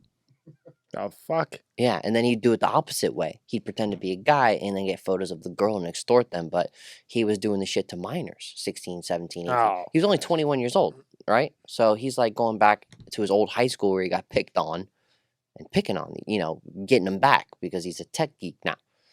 And, extorting them for money. He's working at Apple. I don't know, dude, some people, I don't know, right? So he's got like pictures of 15, 16, 17-year-old kids. And he had like 110 pictures, I want to say. But that's fucking crazy. They gave him 5-year plea agreement. He went to trial because he's like one of those kids, like, I didn't do anything, right? Went to trial, and he cussed out the judge at the end of this shit, bro, at one of his hearings. In federal court? In federal court, bro. He's one of those guys. She said, you know what?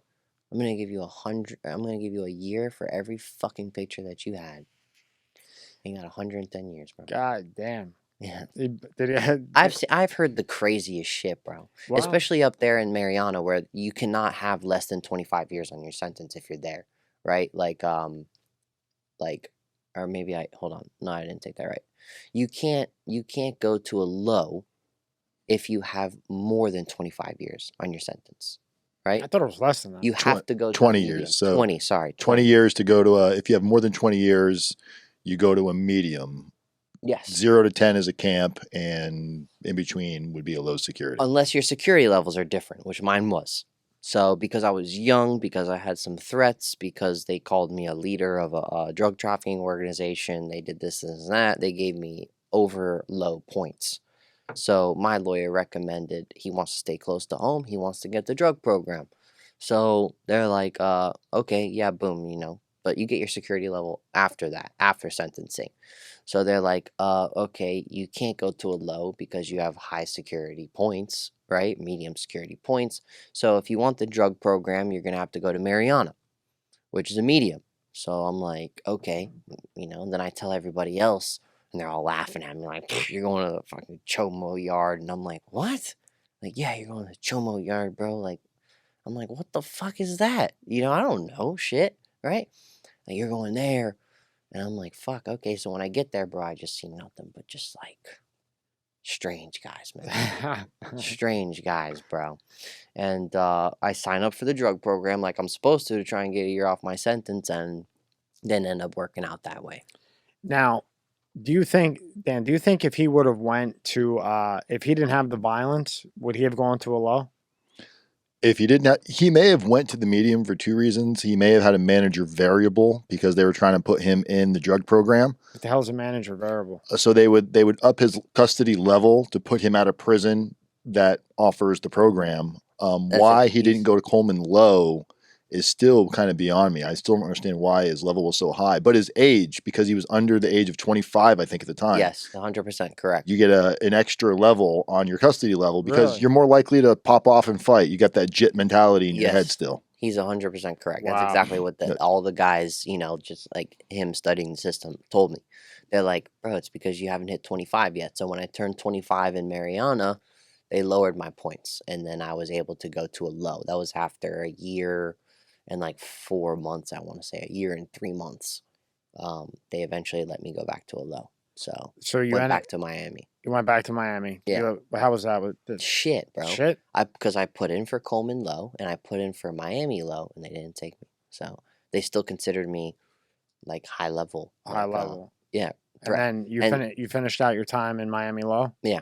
Okay, so then you get out. 16 months there.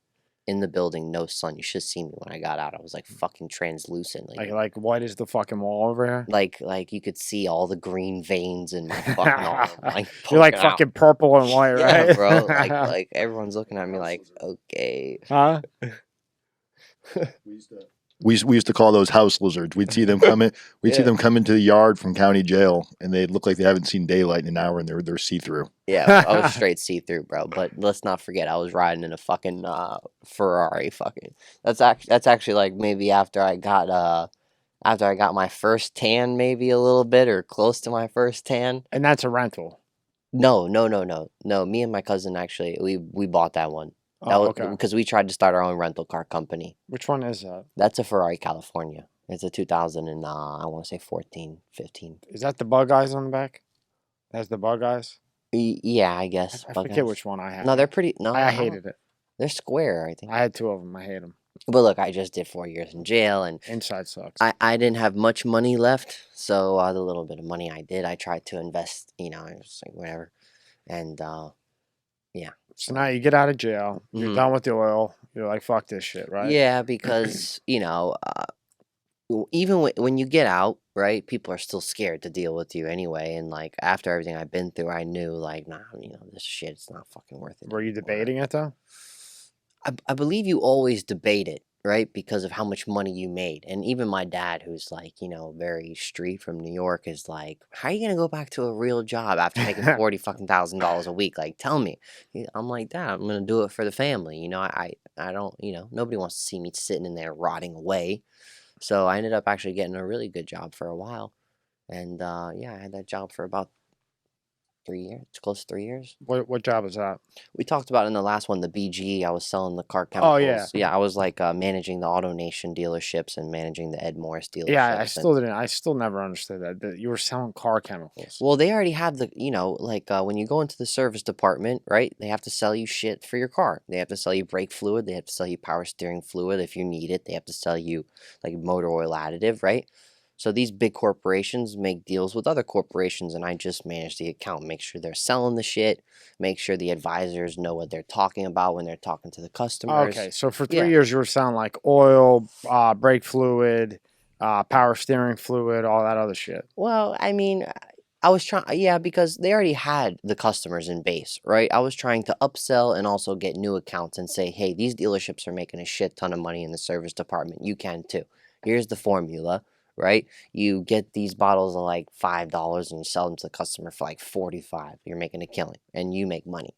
So that was like me, right? But my main goal was to manage the AutoNation accounts, which my territory had the largest AutoNation accounts in one state. I had about like, I think 14 of them. Now, was that all commission based? They put me on a salary base to start, until I actually got a feel for the business, and then they put me on a commission base. I guess you could say commission based, but they were guaranteed accounts, because they had a 4-year contract with AutoNation. So I was getting paid on those accounts no matter what. But I was considered 1099, yes, yeah. Okay, and then what made you leave that after 3 years? So, I just didn't really get along with their mentality as far as business went, I guess you could say.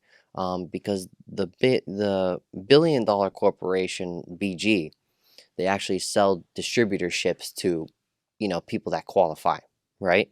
So I just worked for a father and son who were millionaires that bought that distributorship, and there would always be like, just drama shit.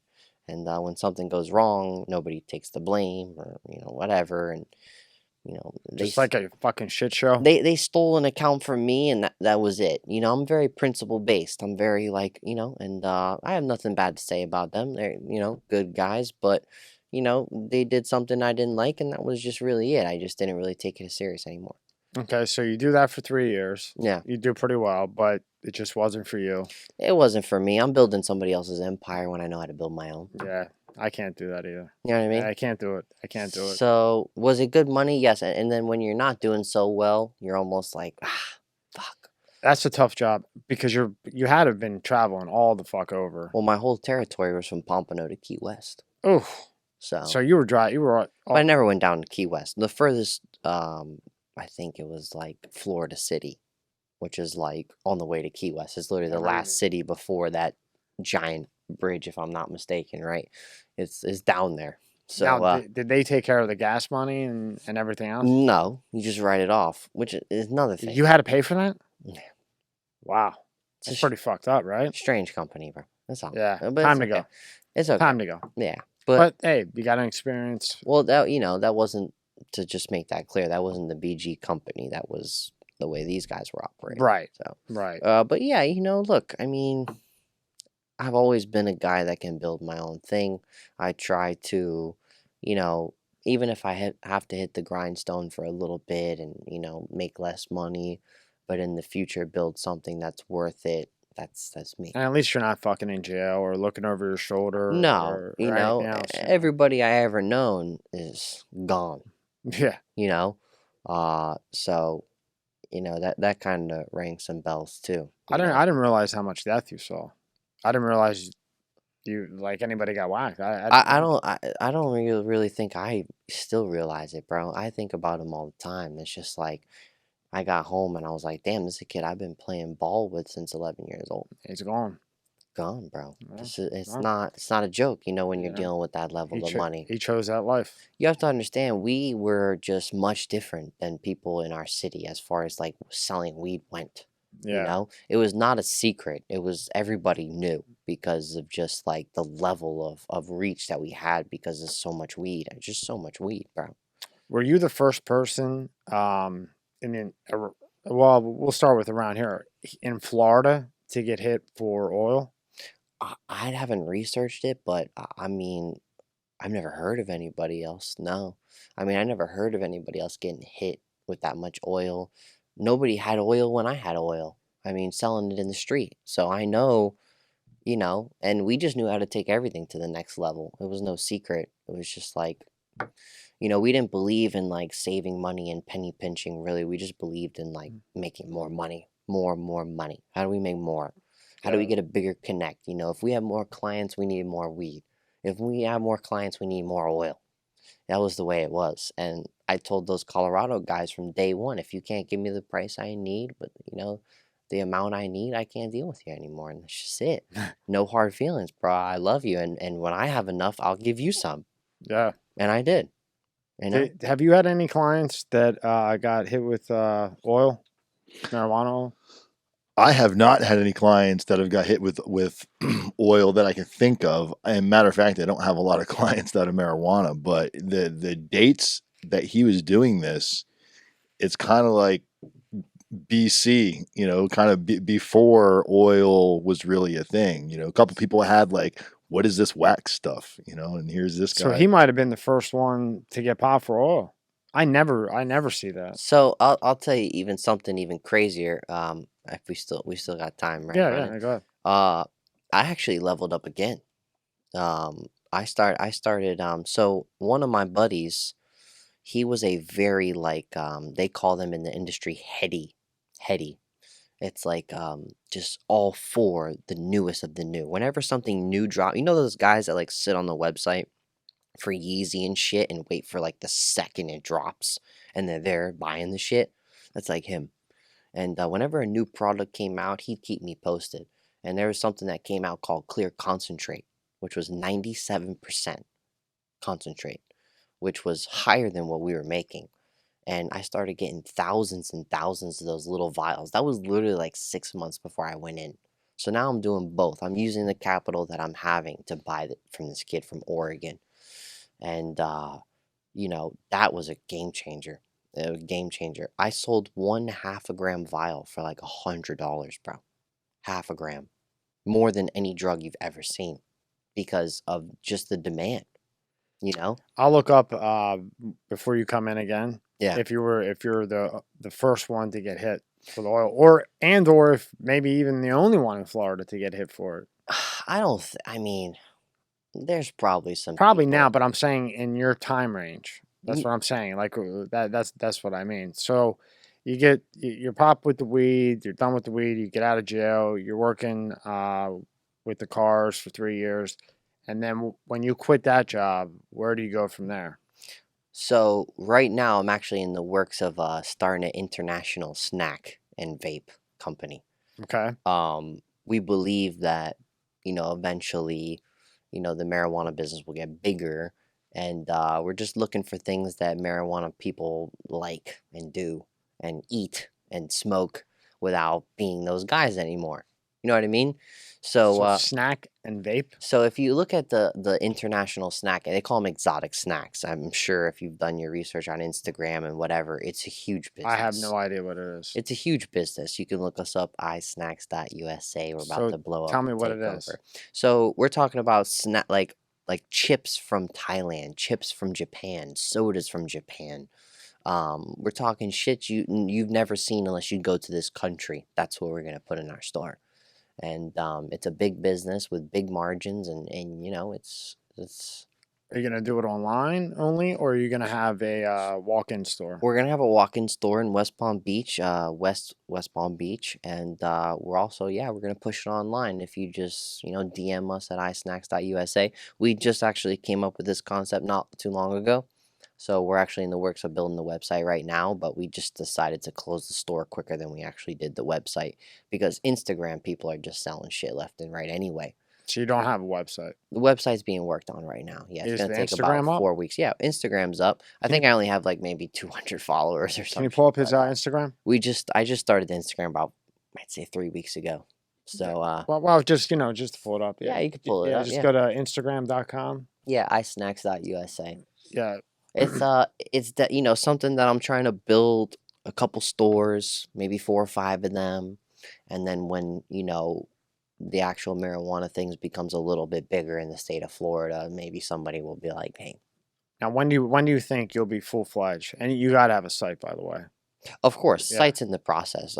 Everything was just an idea, but we went ahead, bought the snacks, took the pictures, got the Instagram a little going. Do you have the stock? Yeah, I got stock. Yeah, I got about $5,000 worth of snacks. What is it? iSnacks? Isnacks.usa. It's actually with an X, brother. So it's ISNA. No. Take out that C. Yep, right there. First one. Okay. First one, baby. All right, let's see what we got here. So okay, hit follow. Thank you. I need one more follower on there. All right, scroll on. So go ahead and hit the Pringles, right? So when we touch on the Pringles, they're from Singapore. Pringles from Singapore, limited edition. These are very tough chips to find, right? I can put them in a box, send them to your doorstep, have them to your doorstep in about 2 days. And how much are these fucking Pringles going to cost me from fucking Singapore? They're going to cost you if you want them, How much are these motherfuckers? To be honest, I'd have to look at the price sheet. I don't remember all the numbers.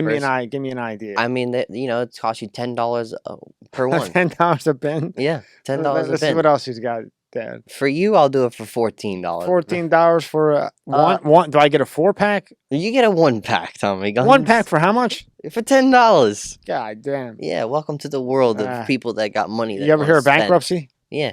Okay. Not me. What do you got here? KFC chips? We got KFC chips from Thailand. Thailand. You can always see at the top right there. Top right. You'll see, right? Okay, that's a good move. Yep. All right, go to the next one. Yep. And then he's got more Thailand. Yep, more Thailand. Keep going. We got some Doritos from Korea. Now, what is the difference between a Dorito in Korea and a Dorito in the United States? You want to know the difference? Nothing. Buy one and eat one. You'll see the difference. All right. To be honest, no, I'll tell you, really. Food from all over the world is different everywhere, bro. It's always, maybe these big time corporations are somewhat the same, but they're not all the same, right? Especially when it comes to the sodas, the flavoring and everything. It's different. Those are from France. Fanta's from France. So this is like people that are maybe, those are limited. You want to know how much one of those costs? How much is one of them? How much? I'll sell you that one for $50. $50 for one? Yep. Keep going. What the fuck is this shit? Those are limited edition Ocean Bomb Dragon Ball Z sodas. What's a Dragon Ball Z soda gonna cost me? I'll do you that one for like $8. $8? To be honest, you got me saying prices. I don't know. I'm just joking with you. So please, you ain't joking. If anyone's listening to this, what is that? Water? No, looks like water though, right? Yeah. What is it? Those are sodas from Thailand. They're called Big. What's the top one's Blue Hawaii. It's like a blueberry one, and the bottom one says shit. I don't know. I got so many. It's looks almost like Mountain Dew. Yeah, it looks like Is it like a Mountain Dew taste? Nah. They're. I mean, they're $20 different. a bottle. I don't know if I'd open it. So, those Canada, the clear ones are popping. Those are popping because these guys that like to drink their little dirty sodas or whatnot. Because they put the lean in with it. Yeah, I didn't want to say it. If you're gonna say it, yeah. Okay. Fanta. They keep that shit purple for their Instagram. 7-Up. Where's that one from? France. That's from France. Yep. Keep going. Yep. Oh, Chubby's from Trinidad and Tobago. Okay, so those are huge. Is this everywhere. what you give to like a kid? Actually, bro, people love these. Like, actually, my buddy who was born and raised in Dominican Republic was like, dude, you got Chubbies? Because he's raised off Chubbies. That's the difference. That's what we're looking for. People that are from, other ethnicities that are moving maybe to other places, and they're looking for something from their region that they know. Right? What's a Chubby cost me? That's not going to cost you much. Well, like 20? That's going to cost you like $50. No, I'm kidding. No, those are cheap. Those are like $3, $4, $5. Yeah. Oh, okay. Yeah. All right. Let's see what else. Well, they're like this big, right? Yeah, I know. I can see. Yeah. Those are heavy hitters right there. Watermelon? Watermelon from Japan. Keep going.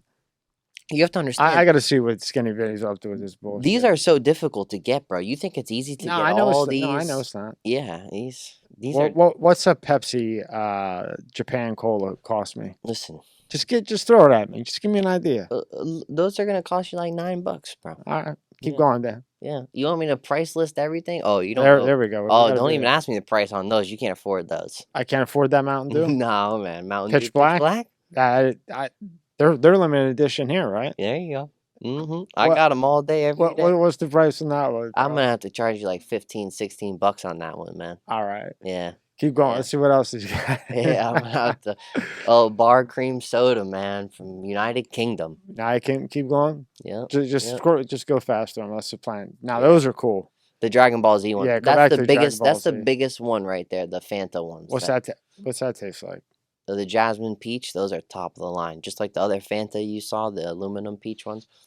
Top of the line, brother. All right, hit the next one. Yeah. What's that one? That's jasmine peach. That's the one. That's the one? That's the one right there, man. Okay. That's what people going nuts for right now. Now, what do you got here? Oh, this is just me throwing everything together in a little video now, showing you that I'm not playing around here. All right, I get the idea. Okay, so when you order this shit from Japan, France, United Kingdom, you have any problems with customs? Well, I actually have a broker that's handling all that for me. Okay. So, you just send the money and it's taken care of. That's it. Well, actually, they're here. They come straight to the door. Cool. But I have big plans. And you're going to incorporate vapes with that? Yeah, so the store, I'm going to make it one giant, hangout. Okay. Most of these places that you go to buying snacks, nobody can really hang out. I'm putting couches, TVs, Xbox, PlayStations, and shit. I'm putting everything up there. I'm not playing around. You know me. I'll give you a plug. Where do you think you're going to put the store? Do you have a location? Or you already have it? Well... kind of have it. Okay, like what area are you going to put it in? West Palm? It's in West Palm, right off the turnpike. Okay. All right. It'll be called iSnacks, Snacks and Vapes.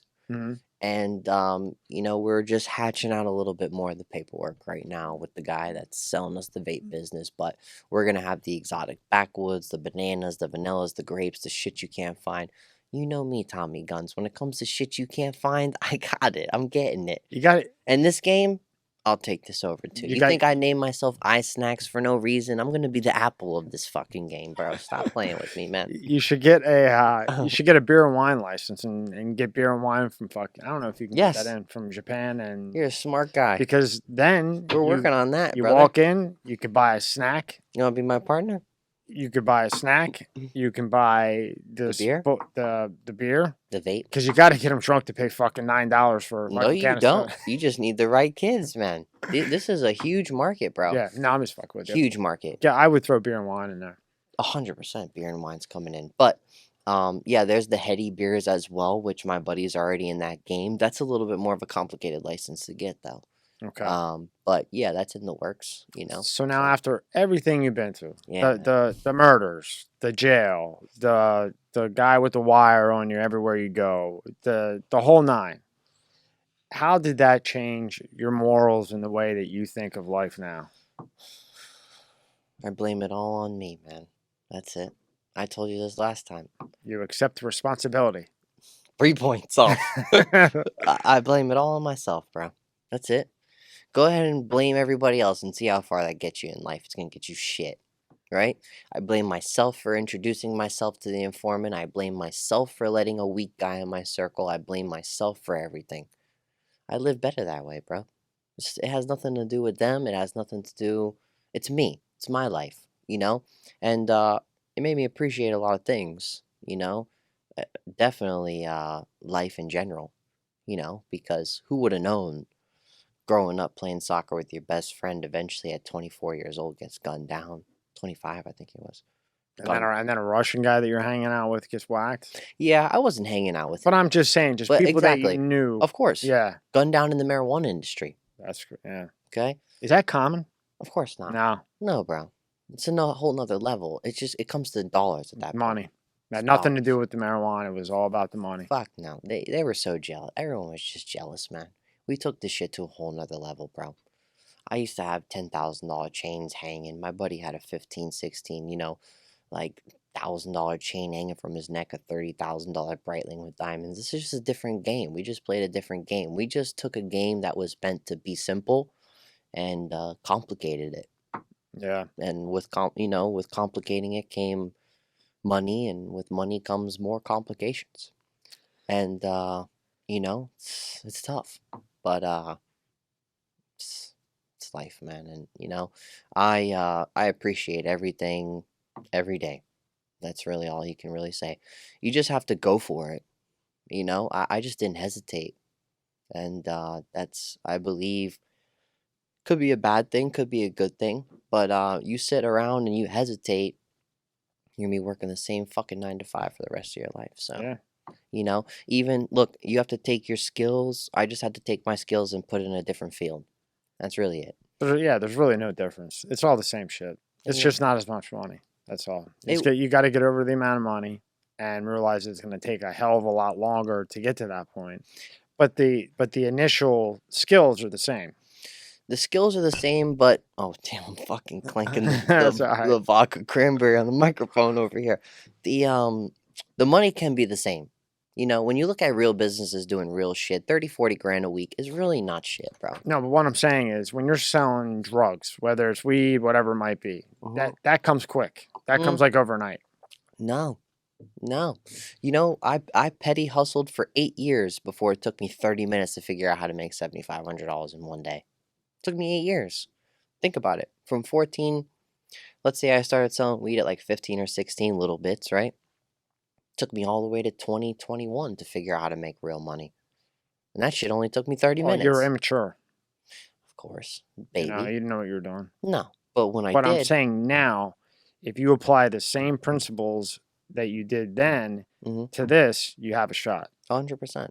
100%. It doesn't really matter what you're doing. You just have to put everything you got in. Like, you can't give it half. There's no such thing. I made all that money because I put it all into the weed business and nothing else. I thought about nothing else. I woke up every day and thought about that. If you wake up and you think about snacks and vape every day, all day, you're going to be the biggest vape guy in the fucking world if you're thinking more than the other people are. Now, last question. I'll let you get out of here. What do you think? How do you feel now that I know it helped you? It changed your morals. It changed your way of thinking. But sitting here now, after doing however many months, almost 5 years? I did about 5 years, you said, or whatever? I did 3 years and some change inside, and then I did close to a year halfway house. So pretty much 4 years, yeah. Pretty much 4 years. Okay. So how does it feel to have done 4 years and then people are walking in, getting medical cards for $120, saying they have anxiety and being able to buy it? Does that bother you? Everything I did was worth it. So it doesn't bother you? Absolutely not. Okay. I paved the way. Yeah. I paved the way. Skinny Vinny. Motherfucker. I paved the way, bro.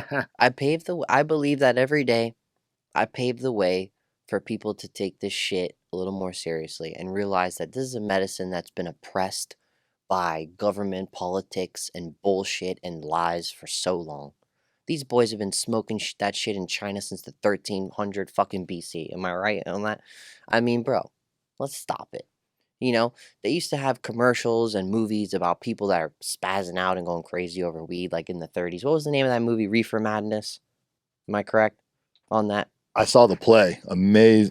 Amazing play, Reefer Madness. If you haven't seen the play, check it out. Okay. What is it? Oh my God. It's basically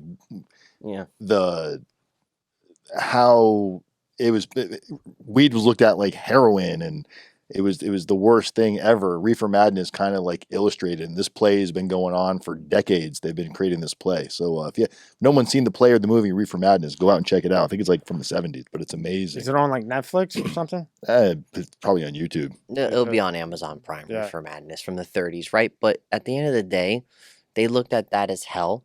Right? But then you go back to the 1960s where you got a girl drinking a bottle of Coca-Cola saying it makes her thinner and it's fucking healthy. I was just going to say, they put cocaine in Coke. Yeah. That's why it was called Coke. But even before that, the way they advertised tobacco and fucking the way they I saw some crazy video of how, like, tobacco and, whatever, is good for your kid inside of you while you're a pregnant woman and shit.